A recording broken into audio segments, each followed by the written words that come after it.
KREF app. The Ref Sports Radio Network. Live from the Buffalo Wild Wings studios, it's time to get locked into the best Sooner recruiting and football news with Parker Thune and Grayson Singleton. You better lock it up. No, you lock it up. You lock it up. Lock it up. Hit the guys up on the Riverwind Casino call-in line at 405-329-9000 or text the show on the Knippelmeyer Chevrolet text line at 405-651-3439. Do it! Just do it!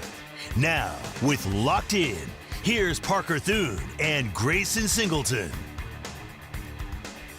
Another day, another dollar, as they say. Welcome to Locked In. Parker Thune, Grayson Singleton with you here on the Ref, the home of Sooner fans. The show brought to you today and every day by the fine folks at Dorsey Jones Buick GMC in El Reno. Fantastic prices, fantastic sales staff, and half-price oil changes on Saturdays. Plenty of reason for you to make the short drive out to El Reno to check in with Dorsey Jones Buick GMC and do business with them.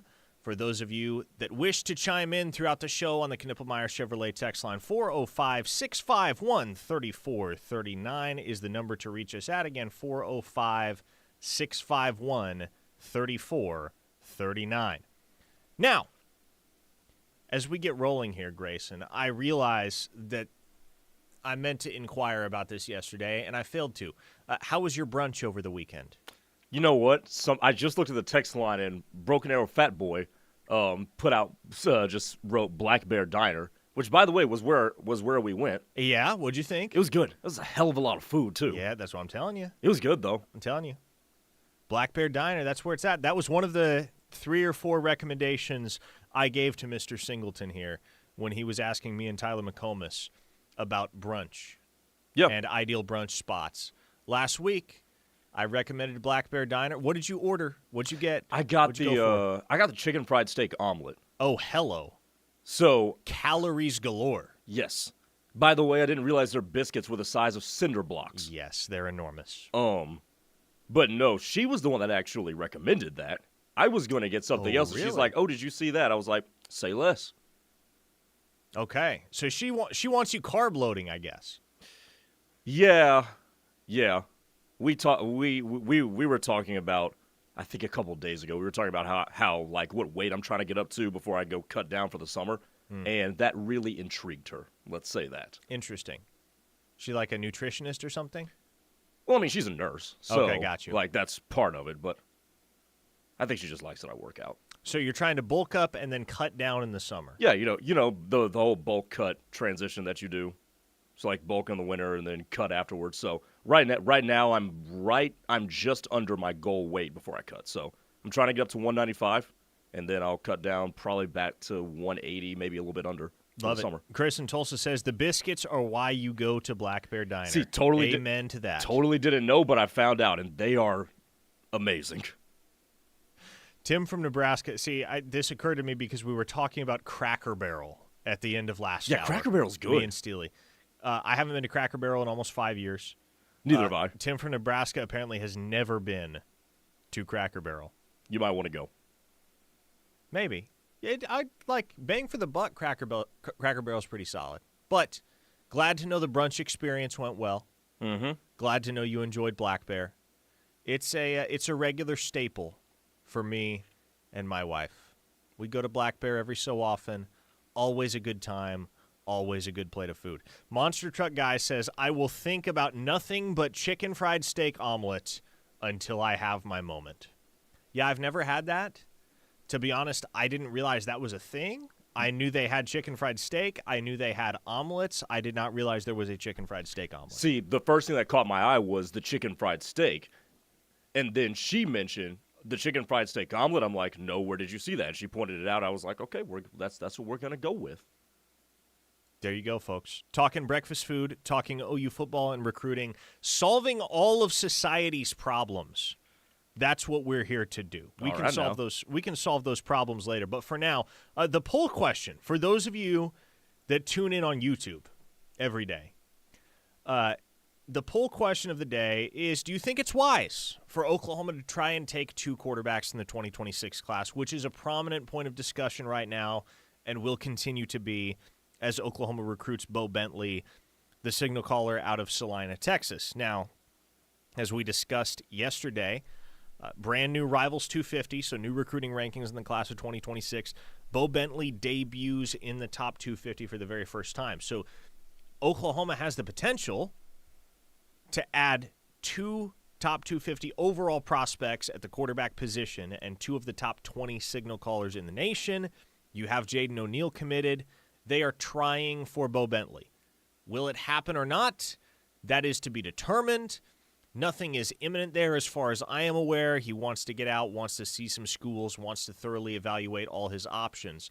But no doubt, as we discussed yesterday, Grayson, there are some natural obstacles to being able to reel in 2 quarterbacks, especially 2 quarterbacks that good in the same class. Odds are one of them is not finishing their career in Norman.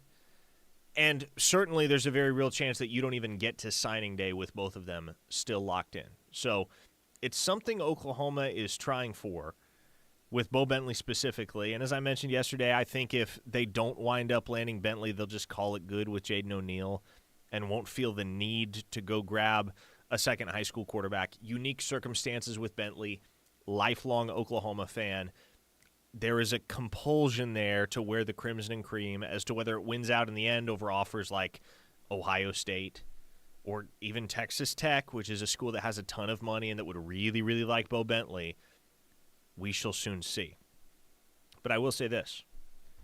We also just got a fresh update today in the recruiting rankings for the class of 2027. 2 players of note in the national top 10 that Oklahoma is very heavily involved with. One being defensive end KJ Green out of the state of Georgia. Phenomenal football player. Very gifted pass rusher. Oklahoma offered him over the summer. And right now, and he'll be pretty open about this, he'll acknowledge it, Oklahoma's up there at the top. If they're not the outright leader, they're in that peloton for KJ Green. But of even greater interest might be the number 8 overall prospect in the nation. And that is quarterback Peyton Houston out of Evangel Christian Academy in Shreveport, Louisiana. And to me, Grayson, part of the reason why it doesn't feel to me like the best course of action for Oklahoma would be to take 2 quarterbacks, part of the reason why I think you probably should just go to signing day with 1, regardless of whether that's O'Neal or Bentley, is because you don't want to have a reason, or another reason, I suppose, for Peyton Houston to look elsewhere and feel like there are roadblocks to his path to Norman, Oklahoma. Because Oklahoma offered Houston over the summer. They've been actively recruiting him, had a bond with Seth Luttrell. That bond has now obviously shifted to Ben Arbuckle. But I've watched Peyton Houston in person now 5, maybe 6 times, including a couple times on Friday nights, Grayson. That kid is unbelievable. Unbelievable. If Oklahoma got him, that is probably your best chance the next 5-10 years maybe at a Heisman Trophy. Even more so than Michael Hawkins. I think that potential is there with Hawkins. But Houston, man, he is just so far above and beyond anything that you would expect a sophomore in high school to be in terms of his maturity, his arm strength, his instinct on the football field. I think Michael Hawkins, and I know I'm not the only one that has floated this take out there, I think Michael Hawkins could absolutely make a run at a Heisman Trophy before his career at Oklahoma is finished. You get Peyton Houston, I'd put money on it, man. I'd put money on him winning a Heisman Trophy as a college football player. He's that special, man. And when you look down the line, and the more we broach this conversation, the more and more reasons you find to not take 2 quarterbacks in the 2026 class. And our poll question is it wise? And when you bring up Peyton Houston in 2027, the answer is unequivocally no. It is not wise. I mean, just look at what you're going to have to deal with if you take two quarterbacks. Let's just isolate it to the upcoming 2026 year. John Mateer potentially comes back, Michael Hawkins, Jaden O'Neal, Bo Bentley. That'll be enough problem in and of itself, trying to sort out what you're going to do with that, who's going to leave, who's going to stay. Hell, do all of them leave because you don't know how a competition's going to go. So you've got that.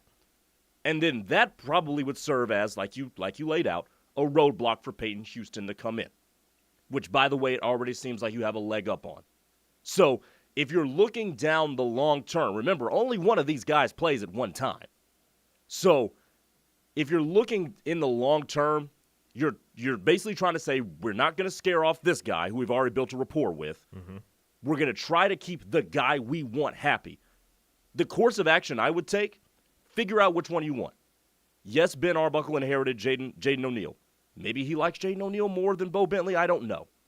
But figure out which one you want, make that decision, and you ride into 2026 with potentially Mateer, potentially Hawkins, and potentially one of the two, O'Neal or Bentley, and then you can continue having your leg up on Bentley Houston in 2027. That's the course of action I would take, and I think that makes the most sense financially and from a team building standpoint.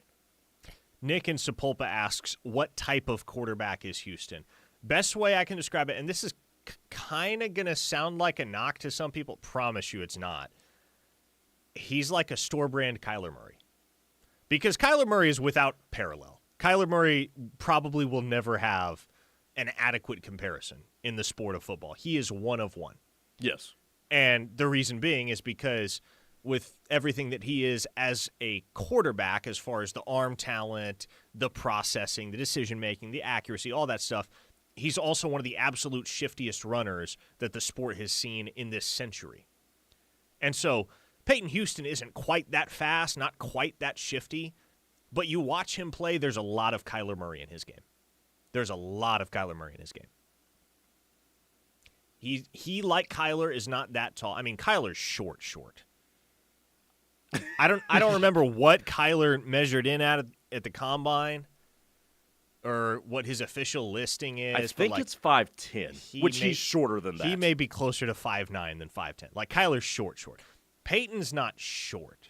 Peyton's 5'11", maybe 6 feet. He might be 6 feet. I might give him 6 feet. But a ton of Kyler Murray in his game. And also keep in mind, he's 16 years old? Yes, he is. Yeah, he's going to keep growing. Mm-hmm. Not one of those guys, also remarkably, and it's even more remarkable when you see the way he plays the game.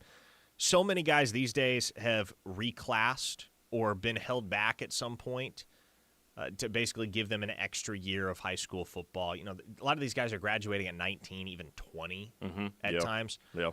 Peyton Houston is exactly as old as he should be, and he's actually a little young for his grade. And so for him to be what he is as a prospect, and if you have not watched his film, I would highly recommend looking into his game.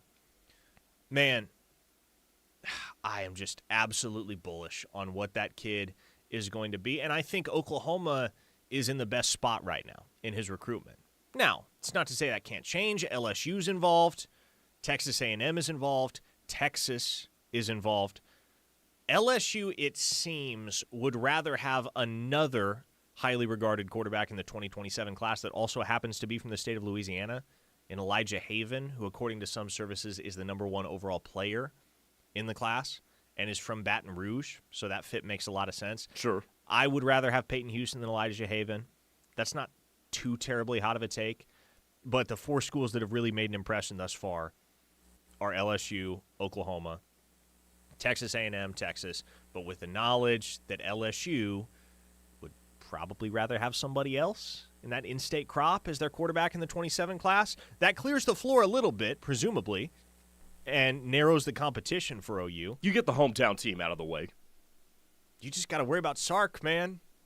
That's going to be the tough thing to overcome in the long run is, can you ward off Sark with as good of a play caller as he is and how much success that Texas program has had and how built for success they seem to be. And keep this in mind, too, when it comes with Sarkisian. It's not the fact that he's such a good play caller and quarterback developer. It's the fact that he makes the game easy for the quarterback. Yep.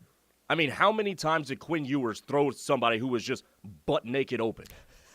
That's the reason Mac Jones got drafted. Was Sarkisian the offensive coordinator when Mac Jones was at Alabama? Yes, he was. And how many wide-ass open dudes was Mac Jones throwing to in college? No lies detected, sir. That's what you're going to have to ward off, the fact that he just makes the game so easy. One read, two read. Okay, here's this guy with nobody within 15 feet of him. Again, no lies detected. OU, Texas, Texas A&M. Those are the three schools that right now I would put at the top for Peyton Houston. And I don't know if you were around I don't know if we were doing radio together or had done radio together at this point, Grayson. But I went down to watch Peyton Houston, like I said, multiple times this past season. Back in October, I watched this kid set a national record for passing yards in a high school football game. How many? A national record. I have to find it. I have to scroll back through my tweets and figure out what the final statistics were. But it was he had north of. Okay, wait. Here it is. I'll tell you exactly. I feel 49 of 64. Oh, goodness. For 767 yards. 10 touchdowns, 8 passing, 2 rushing. But those, I recall those numbers were inaccurate. He was actually, when they retabulated, he was north of 800 on the night, had another 102 on the ground. He had something like 918 total yards and 10 touchdowns. Okay. I mean, just unstoppable. Absolutely unstoppable. The crazy part is they lost the game, I was going to ask, how many points did they give up? Because this seems like a lot of possessions. Mm-hmm. I mean, it was absolute firefight. That other team, Airline High School, or no, Captain Shreve down in Shreveport. Captain Shreve. Yeah, it's the name of the high school. They had this kid who's a really, really good running back in the class of 2026, starting to pick up offers left and right now. But he was just going blow for blow with Peyton Houston. I mean, Peyton would lead him down the field for like a 4 or 5 play touchdown drive. And then this kid would pop off a 70-yarder, and you'd be right back to square one. They lost in overtime, 77-76. But it was that night that I realized, oh, this kid is not just good. This kid is bonkers good. Interesting. Yeah. And every time I've seen him, the first time I ever saw him was in 8th grade. And he was already like that. Like, you could tell. So, as to whether Oklahoma can sustain the momentum in the Peyton Houston recruitment, that's going to be very interesting to watch, and it will certainly be interesting to watch whether the outlook in 2026 has any sort of effect on where he's at and his thought process as one of the top quarterbacks in the 2027 class. You'd love to have that kid. You would love to have that kid, especially because there will be a Pied Piper effect.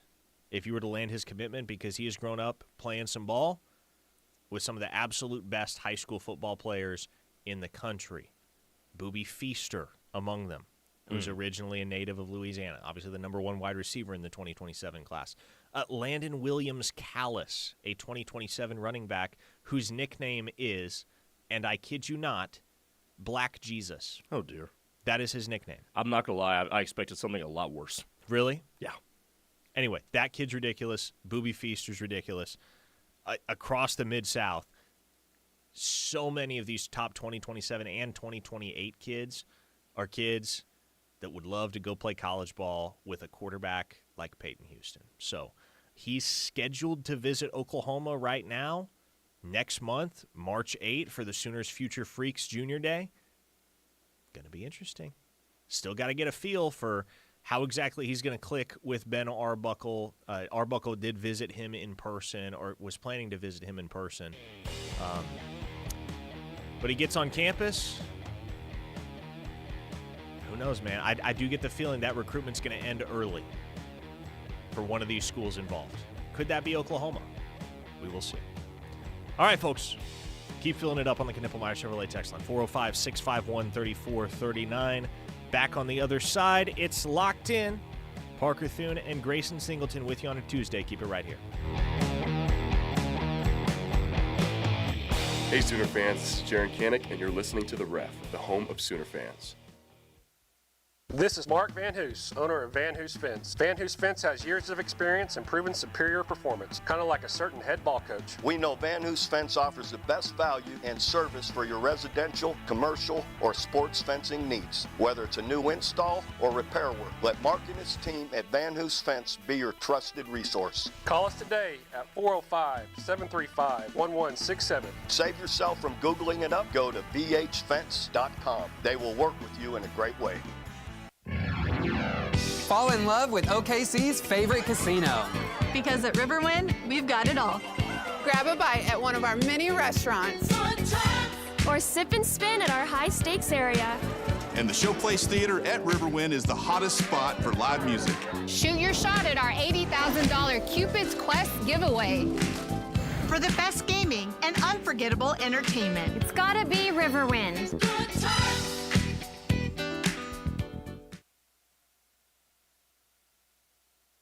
Imagine one step, and suddenly a fall turns into a fracture. For many, osteoporosis is a hidden threat, weakening bones silently until it's too late. At the Ortho Central Bone Health Clinic, we believe in personalized care to keep bones strong and resilient. Led by advanced practitioner Amanda Boyd, our team specializes in detection and personalized treatment plans, from bone density testing to strengthening bones after a fracture. Take charge of your bone health today. Call Ortho Central's Bone Health Clinic and let's build better bones together. Sooner sideline reporter Chris Plank. Am I a crazy person? And Locked On Sooners Josh Helmer. That is absurd. That is ridiculous. Are your late morning sports fix with the Plank Show. I'm going to say something that is going to be very triggering to some. I'm ready, baby. Let's go. Chris Plank and Josh Helmer with the Plank Show. Weekday mornings from 9 to noon on the home of Sooner fans. The Ref Sports Radio Network. How do you give hope to a child in the foster care system? It starts with your heart. That tug you feel on yours when you hear that children are waiting for a stable, loving voice to speak up for their best interests. And then it becomes your time. What started out as a feeling that maybe you could make a difference becomes the difference. Change a child's story. There is a child waiting for a volunteer like you. Contact South Central CASA at 405-360-5295. You say you never give in to a meltdown and never fill your feed with kid photos. You say you'd never put a pacifier in your mouth to clean it and never let them run wild through the grocery store. So when you say you'd never let them get into a car without you there, no, it can happen. 1 in 4 hot car deaths happen when a kid gets into an unlocked car and can't get out. Never happens. Before you leave the car, always stop, look, lock. Brought to you by NHTSA and the Ad Council. My dad, he's a double amputee, and he's one of my favorite people in the world. To me, a hero is someone who fights for our country and freedom. My dad is a hero. Homes for Our Troops built this house, and my dad can get through the wide doorways. He can reach anything. Homes for Our Troops builds and donates specially adapted custom homes nationwide for severely injured post-9/11 veterans and enables them to rebuild their lives. Join our mission at hfotusa.org. This is Peggy Doviak, and I opened DM Wealth Management because of a horrible experience that my mother had with a stockbroker. I wanted to give people an alternative, a place they could go to understand their money, to know why investment decisions were made the way they were, and to create a financial plan that would help them meet their goals. Most of all, I wanted to help them plan their prosperity. Call me at 405-329-8884 or dmwealth.com.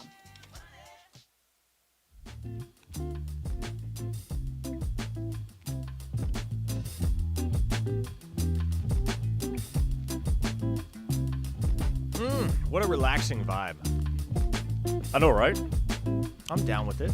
I'd never heard this one, so I was just playing around with them, and I was like, I'll settle on this. Yeah, we only have like 20 songs in the library right now that we can use. Are we going to update this since you and Steely are going to YouTube? We're going to need a I would more hope variety so. of these. we need more royalty-free music. Drake, if you're listening, we need more royalty-free songs in the library. We're in short supply. 405-651-3439 is the Knippelmeyer Chevrolet text line if you want to chime in on today's edition of Locked In. A 918 listener has asked, even though there are not any big names in the portal at the moment, do you believe Oklahoma goes after another big-name player in the spring or upcoming future? And if so, what position? Yes, to answer your question, I can see Oklahoma going after another big-name portal player in the spring window if there is one at cornerback. That would be the position that I would consider most likely for Oklahoma to go make a splash addition.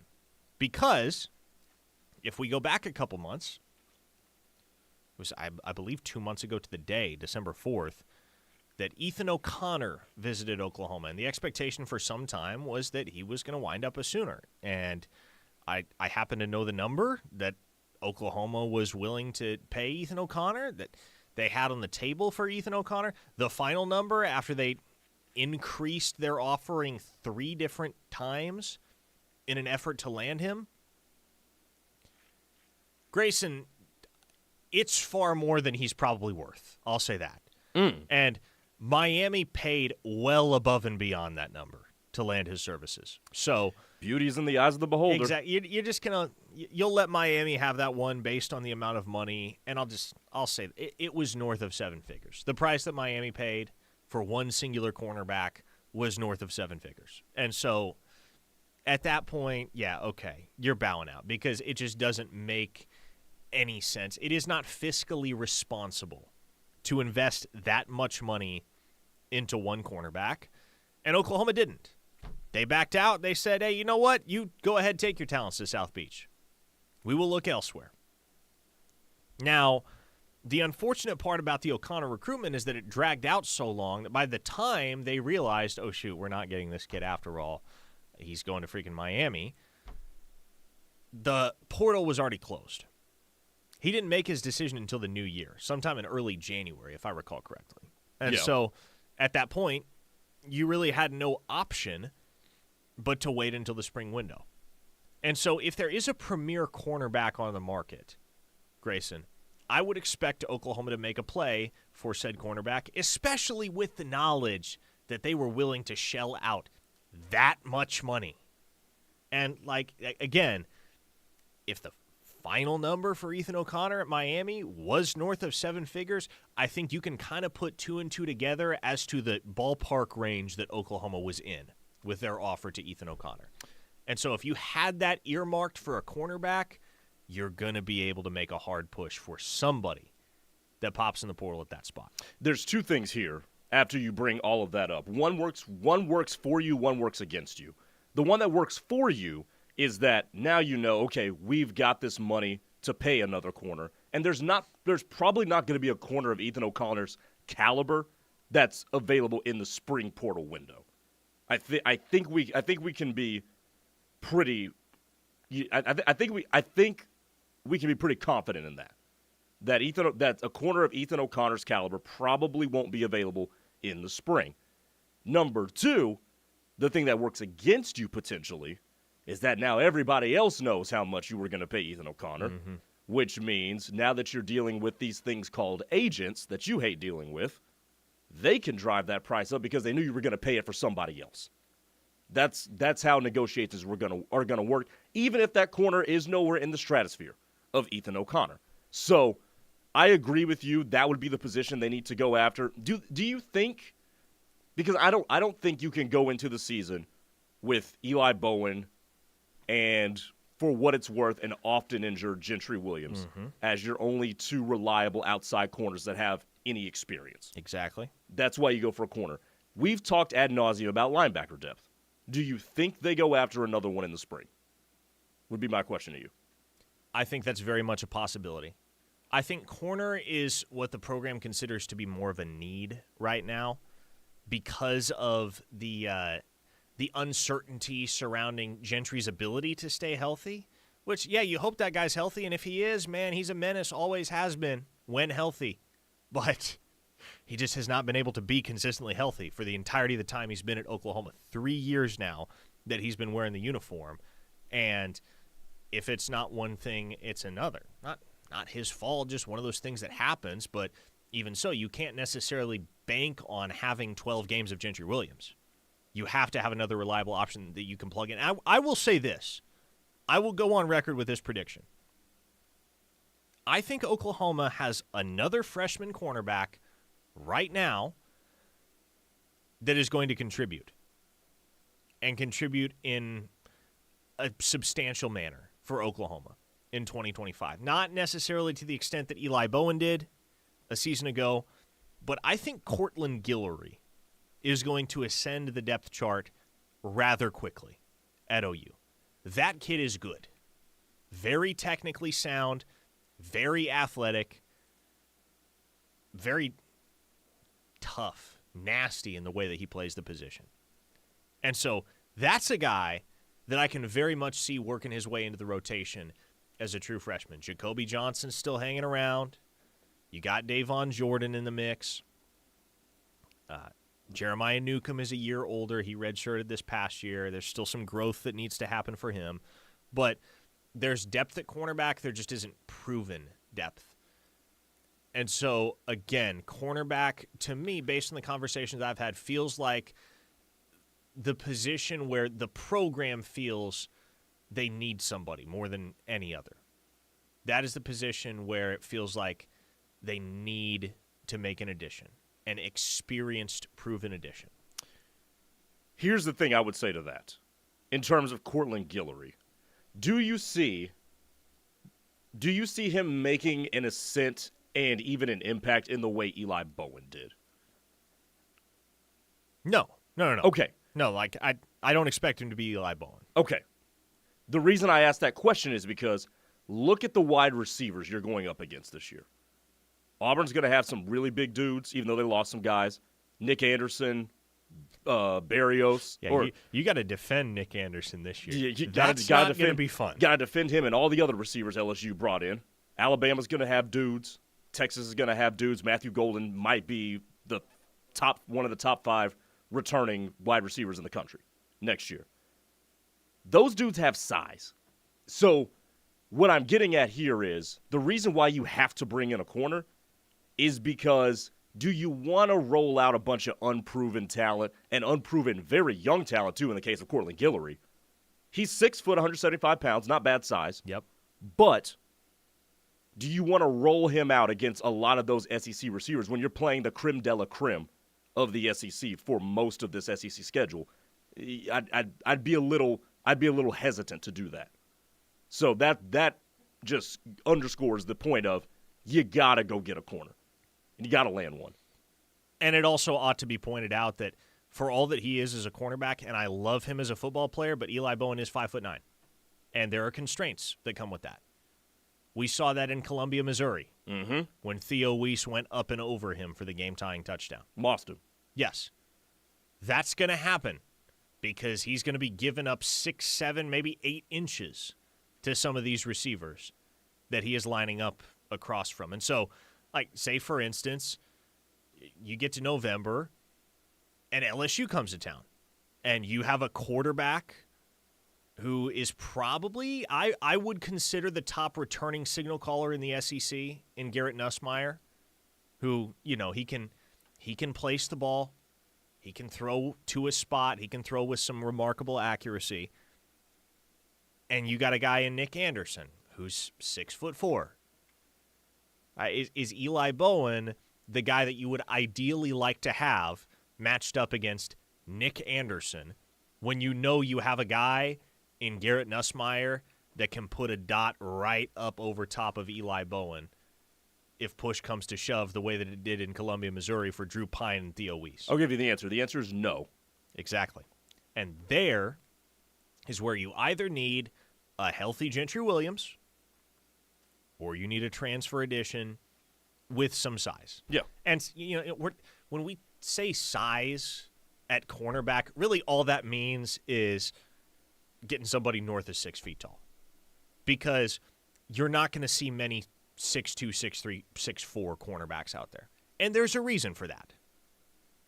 Generally, you look at the corners that populate the NFL rosters. Mm-hmm. A lot of those guys are 5'10", 5'11", 6 feet. That's what they are. Richard Sherman is an anomaly. Yes, very much so.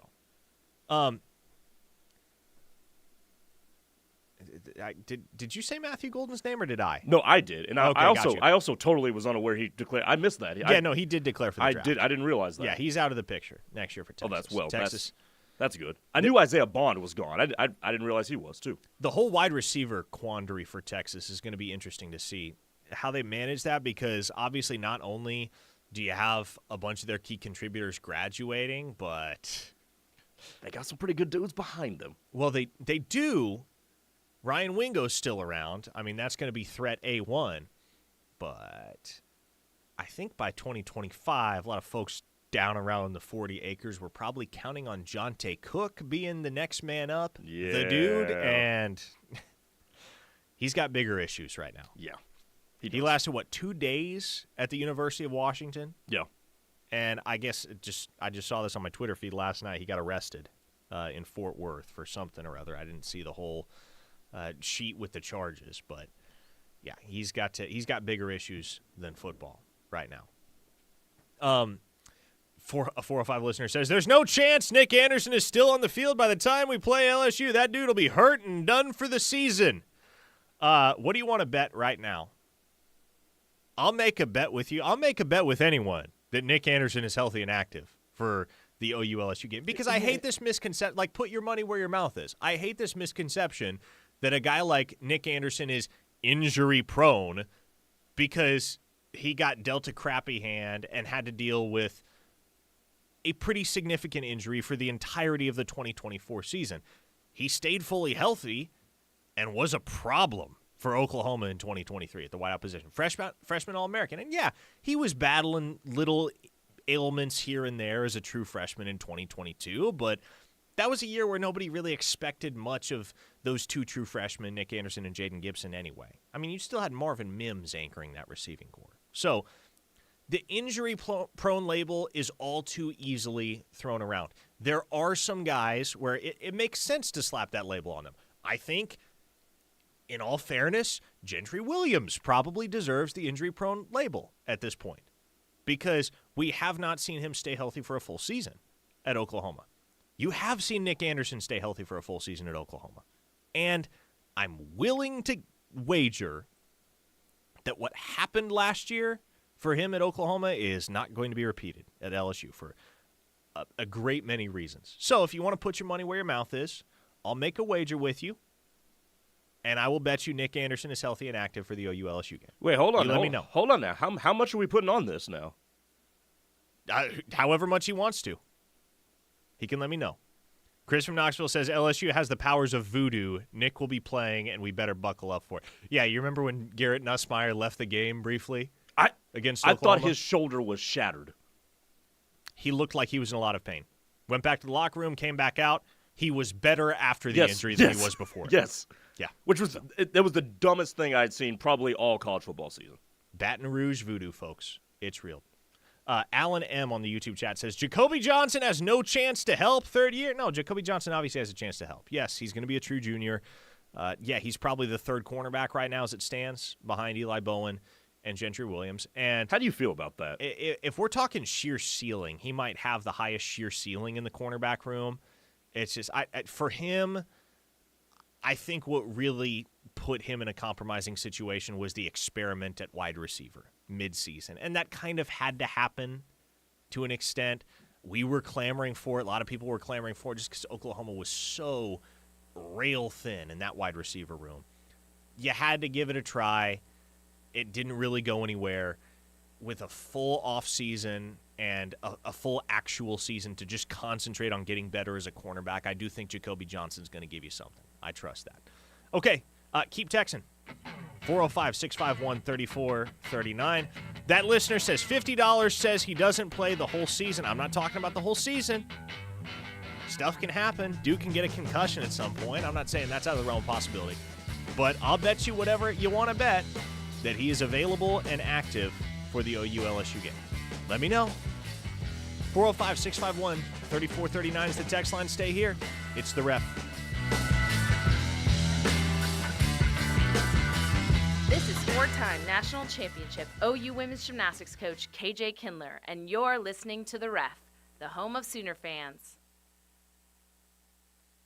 There are trucks, then there's the truck. GMC Sierra, with available features like the V8 engine, the ultimate luxury interior, and of course, the available world's first 6-function multi-pro tailgate. GMC Sierra, not just any truck, the truck. GMC's continued commitment to professional-grade engineering is on full display at your Oklahoma GMC dealers. Come take a test drive today and see for yourself. We are professional-grade GMC.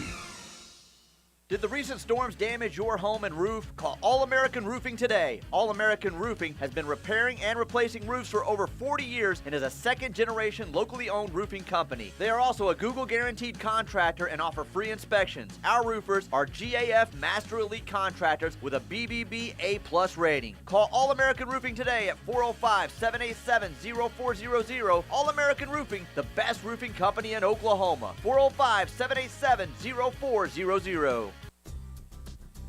I'm Gina Mitchell of Mitchell's Jewelry. Valentine's Day is all about love, and we have gifts worthy of the day. Modern heart pendants and fabulous gold necklaces are sure to make her heart skip a beat. She might even have a wish list waiting for you. If you're looking to outdo Cupid, our Antwerp Diamond Supplier has brought in the best Antwerp has to offer. The selection and the prices are oh so sweet. Mitchell's Jewelry in the heart of Norman at 2201 West Main Street. Would you like to play a more active role in your health? At Hightower Clinical, we believe all Oklahomans should have access to new potential treatment options through clinical trial participation. Our team wants to support you with the best care possible through clinical trials. No health insurance is required. Compensation is available for eligible study participants, and study care is provided at no cost. Having the chance to go through a trial and find out if something works for them and makes their life easier, I would recommend them do it. To learn more, scan this QR code and visit our website. If you love them enough to listen to them practice the same song on tuba, please be done. Over and over and over and over and over, then surely you'll check NHTSA.gov/the right seat to make sure they're correctly buckled in the back seat. Sounds good, honey. Check today at NHTSA.gov/the right seat. Brought to you by the National Highway Traffic Safety Administration and the Ad Council. Children who've experienced abuse or neglect face a frightening, profound unknown. Courtrooms, foster care, new schools. No child should face these alone. Trained and supported court-appointed special advocates or CASA volunteers advocate in court on behalf of these children. They stay with each child until the case is closed and the child is in a safe, permanent home. Volunteers make a life-changing difference, but more children need our help. Lend your voice and change a child's story today. Learn how you can help right here in your community. Visit southcentralcasa.org. Now that open enrollment for health care coverage has ended, there's still several options to consider that just might benefit you. Need to purchase your own health insurance? Confused about Medicare? Considering offering benefits to your employees? Call the agents at Allison Insurance, featuring 70-plus years of combined insurance business experience. They're able to help clients avoid mistakes when purchasing individual or group health insurance. Call Allison Insurance at 800-580-5587 or 745-2968. They are the experts. Dear hero, whoever you are, you save lives. I live with sickle cell and the pain and the issues that come along with sickle cell every day. I'm most grateful that people are willing to go out there and take their time, their blood, and give me new life. Because of you, I'm allowed to see my son grow up. Giving equals living. Give blood. Replenish the supply. Learn more at hhs.gov/giveblood. Brought to you by the U.S. Department of Health and Human Services.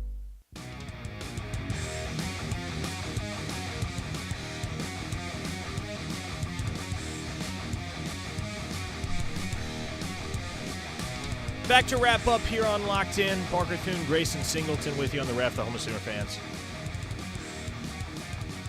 Louisville is hiring Deion Branch as the school's next wide receiver coach. That is like Super Bowl MVP. Oh my goodness, that's my childhood right there. Yeah.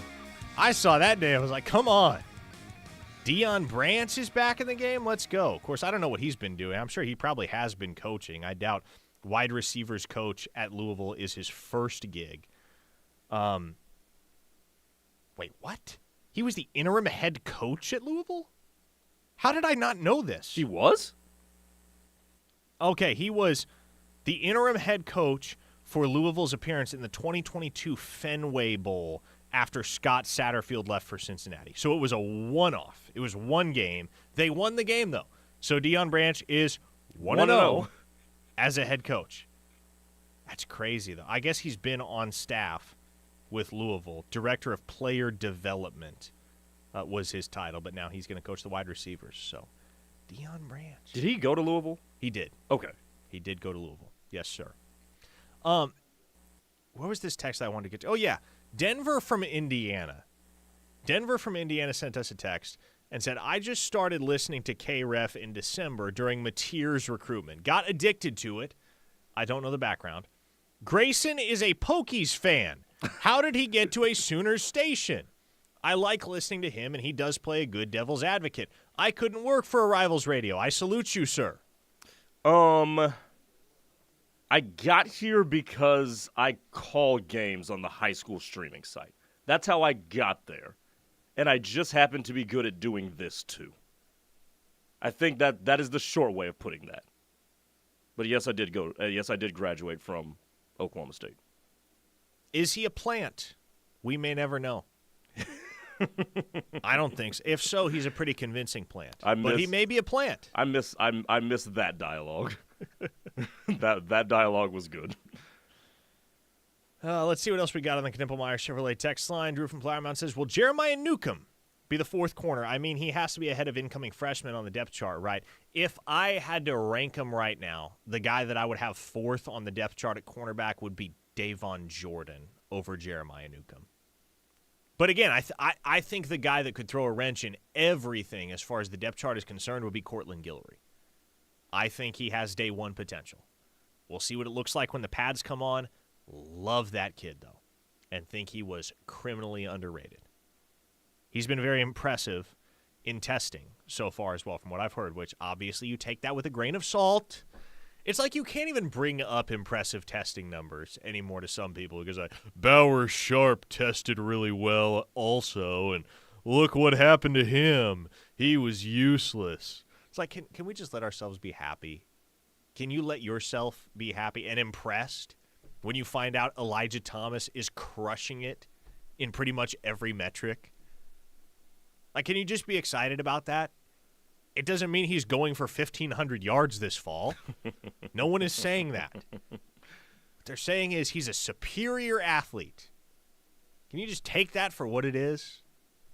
I mean, especially if it's testing in the things that are relevant to their position. We talked last week about how I don't give a damn how high your tackles jump. I know what it measures. I'm not an idiot, but I still don't care how high your tackles jump. But if you have a receiver that runs a 4.2, I would like to know that. Which, by the way, I got a text in the break.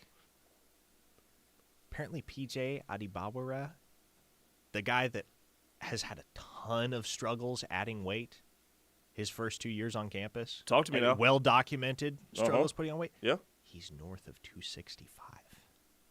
Hello. You will take that. Yes. You hear that? You're salivating. Because you saw what PJ was and could be as a true freshman in 2023 at 242 pounds, I think? And he looked wiry, and he was not super powerful. He's always had remarkable power for that frame, but I think everybody has been waiting for the day where PJ got up to that 265, 270, 275 range just to see what he could do at that type of weight, given his athleticism, bendability, all the qualities that made him a 5-star prospect at defensive end. So to hear that he has packed on that much weight, obviously got to keep it on, but right. Yeah, you like that. And the other question is, how does he look at this kind of weight, and then how is that going to translate to, does his quickness, does his speed, agility, side to side, that sort of thing, does that take a hit, given that he's put on so much weight? Tanner Lurie, I hope I pronounced that right, on the YouTube chat. Sorry, it's hard to get excited about PJ. Again, why? Why is it hard to get excited? Yeah, he struggled with injuries. Hasn't been available. He had 2 banged-up ankles for basically the entire season. Have we forgotten about 2023? When he was playing high leverage snaps, very meaningful snaps. throughout that season for Oklahoma and making an impact.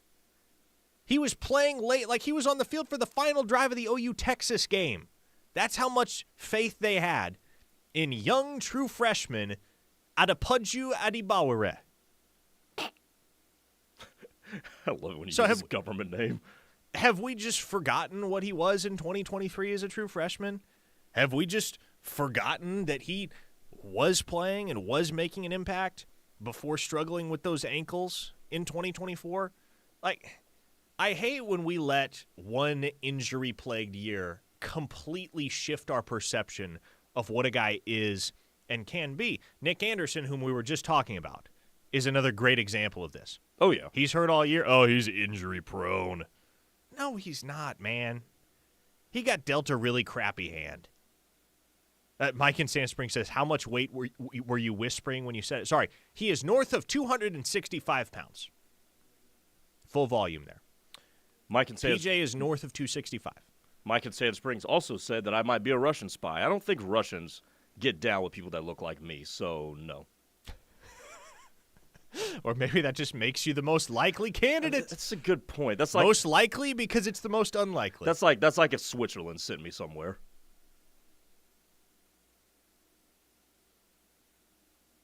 You ever seen black people in Switzerland? I've never been to Switzerland. You ever heard of black? Yeah, you ever heard of black Swiss people? I can't say that I have. No. You remember when A$AP Rocky got arrested there? Did that happen? Yeah, a few years ago, and then Trevor Noah's joke on that was just like, okay, cool. How do we find A$AP Rocky? I don't know. Find the black guy. Oh, Yoda on the text line says, I say good man, Parker. I am pumped to see how good Thomas will be. As am I, Yoda. Man, like, the amount, here's the thing. It's one thing to hear, oh, Bauer Sharp's doing really well in testing, or, oh, so-and-so had a really impressive 40-yard dash, or whatever. But very rarely, probably in only 2 or 3 cases every single year, do you just hear an overwhelming amount of absolutely glowing praise for one guy. And generally, that's pretty indicative of the fact that he's going to be a big-time football player when camp breaks in the fall, and a big-time contributor for the team. The guy, let's see, who were these guys last spring? One of them was certainly Eli Bowen. Everyone's like, holy smokes, man. Eli Bowen, that dude is savvy. He is ready. You can't throw the curl route on him at all. He's in these dudes' pockets all the way down the field. And so it was in the spring that everybody internally realized, okay, Eli Bowen is that dude. It wasn't just one person saying it. It wasn't just 2 people saying it. It was everybody saying it. Yeah, Eli Bowen's going to be really, really tough to keep off the field. And similarly, when it really doesn't matter who I talk to, when the word from everybody across the board indiscriminately is Elijah Thomas is one of the absolute freakiest athletes on this entire roster as a 18-year-old early enrollee true freshman, that means something. Mm-hmm. It's not like the janitor watched Elijah Thomas running a 40 and sent me a DM and said, boy, that kid looks really good. Tyson from Stigler says, people that look at one bad year as a view for their entire career are stupid. I bet everyone that's working are better at their job now than they were year 1 at the job. Yes, Tyson. Santa John says, so, Parker, if you say Nick Anderson isn't injury prone, are you saying that he quit? No, I'm not saying that he quit. You can get injured and not be injury prone. Can we stop with that nonsense? Just because you get hurt does not mean you are injury prone. Well, about the whole quit thing, that was like that dialogue was wild. About the players that was not the case. Not the players not wanting to play. That was some wild stuff. That was not the case. 4 or 5 listeners says, I knew Grayson was a brother when he used the term government name. He heard somebody that sounds like me over the air use government name and just got crazy confused. Oh, Big Rich in OKC says, what about Young Hawk? Yeah, Young Hawk is, you're talking about Malik. Malik Hawkins. Yeah, Malik. I expect that he probably plays more cheetah than anything at Oklahoma. I think he's a very natural fit for that position. He's going to have to wait, though. You may see him a little bit this year, probably not a ton, because I think that the primary guys at cheetah are going to be Reggie Powers, Kendall Daniels, Kendall Dolby, and you might see some Samuel Masigo there. But Dolby and Daniels probably getting the first crack at snaps. I think you will see a lot more Powers. And Michael Boganowski is a guy that should get some reps throughout the spring at that spot as well. Okay, folks, that's all for this installment of Locked In. Grayson and I will be back here tomorrow, same time, same place. Tyler and Ted have you until 6 p.m. on the other side as the rush kicks off. So don't go anywhere. Keep it here on the Ref, the home of Sooner fans.